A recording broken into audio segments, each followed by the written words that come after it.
Everybody, it's Kim. I wanted to show you today's harvest, and it is these two celery plants that I grew. As you can see, I just cut them off from the plant themselves. I leave the root in the ground, and that will regrow a second and sometimes a third or fourth batch of celery depending on your growing season. I get a minimum of 2, usually 3 if I protect it into winter. Now, I never ever waste the leaves, and since I have family members here who do not like celery in recipes, what I do with it is I clean it and dehydrate it, and I could turn it into a powder, and some of them I will chop very fine for certain recipes. So let me get these cleaned up, and I will show you how I prepare them. I have the leaves in. As you can see, they are soaking. I don't put them in for very long, but I do swish them around good. Celery tends to get a lot of dirt in it, so I'm going to make sure that this is really, as rinsed as possible. And what I do is, anyway, I took the largest part of the celery, and I'm going to put it in this bag because this is going to be washed and dehydrated separately. And then I'm left with some of these crazy looking tops. I save these as well. What I do is I divide them up. You can see a little bit smaller stems here, and then these pieces like this, I put in a separate baggie. Those are going to get put through the Ninja, and I will dehydrate that down as celery pieces, or I don't know what you want to call them. They're just tiny little pieces that I can use for recipes and things like that you want some celery but you don't want giant pieces in. So let me show you the sum total of the waste that I have left. That's it. Some of the leaves that were a little, kind of mangled up and not so, nice looking, but that's the entirety of the waste I will get from this celery. Now, if you don't grow your own, that's okay. Whatever you get from the grocery store, I break them off, and I take the large bud end that is still in the garden for me, and that goes in the freezer after I peel it apart and wash it really well, and I use that to make soup stock. Any leaves that are on the celery that I get from the grocery store, I do the same as I'm doing here. And then, of course, I save. You don't get a lot of these pieces except for the core, but I will dehydrate that down, and nothing goes to waste. Absolutely not a single piece of it. So anyway, I wanted to show you, once I got it cleaned up, what I'm doing with it. Now we're into blanch, and look how gorgeous dark green they turn out when you blanch them. And you're going to lock in those nutrients. It's going to help it dehydrate a little bit faster because it's broken down some of the fibers. But man, it just makes such a beautiful color. Now, some of you may ask, what do I use them for? I use them in place of parsley. Anything you use parsley, you can use these leaves for. That's just one way to use them. There's hundreds of ways to use them, but that's one way I like to use them. Anyway, I need to get this cooled off, and I cool them down. I take them to the sink, and I squeeze out as much of the excess water as I can. For one, it helps me put them down on the trays a little bit better, and it makes my dehydrator work a little more efficient. It doesn't have to work so hard. So I'm going to try to do the best I can to break these up a little bit so they're not in, kind of really firm little balls of leaves. And then we'll get them out there outside. So anyway, I'm going to go sit down to do this, and we'll get back soon. Our celery leaves are perfectly dry, and I wanted to show you how I put them in the jars.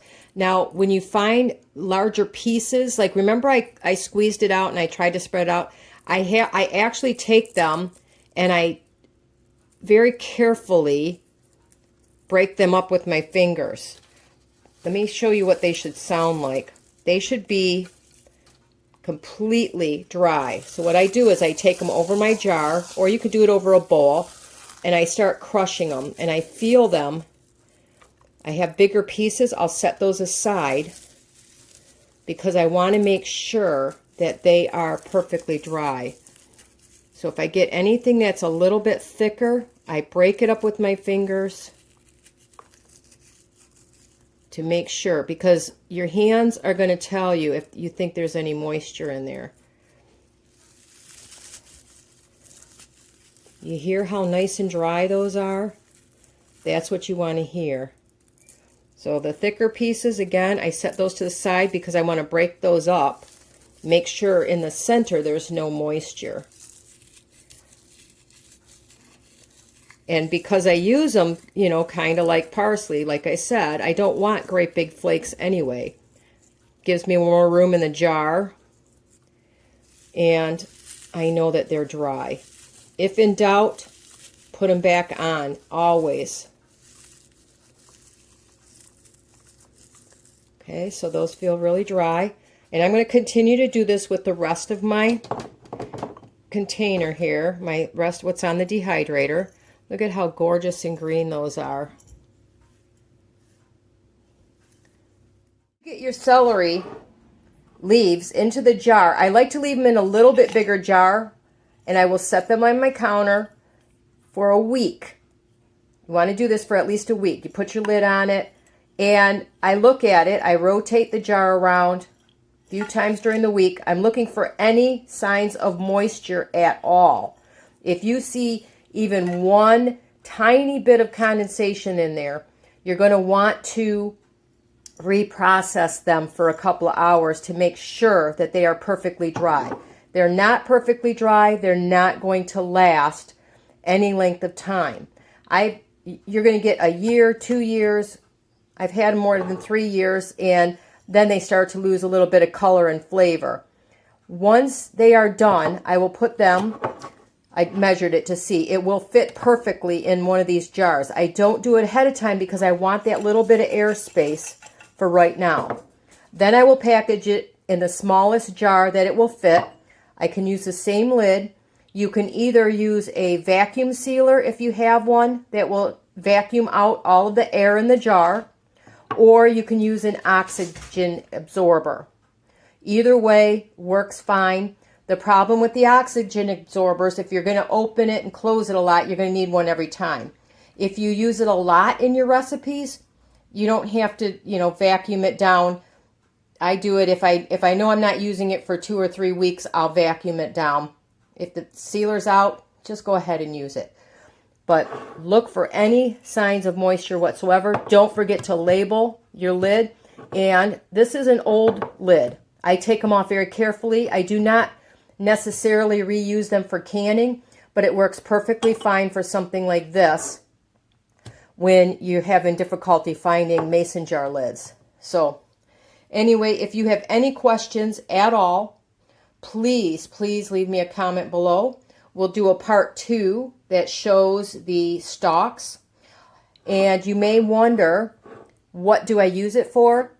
Like I mentioned, I use it in place of parsley in recipes. Anything you would sprinkle parsley on top, you can use it in soups, just for seasoning, like you would, put garlic powder, onion powder. I put celery over a roast, things like that.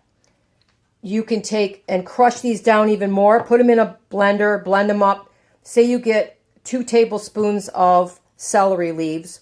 You can add the equal amount of sea salt, put them in the blender, or my Ninja in my case, blitz it for a few minutes, get it nice and combined, and now you have your own homemade celery salt that you can use on any recipe. I like to sprinkle a little bit on deviled eggs. I've sprinkled it on my cucumbers, you name it, whatever you like salt on. If you like a little bit of celery, you can sprinkle it on top. So anyway, I hope you guys enjoyed the video and have a wonderful day.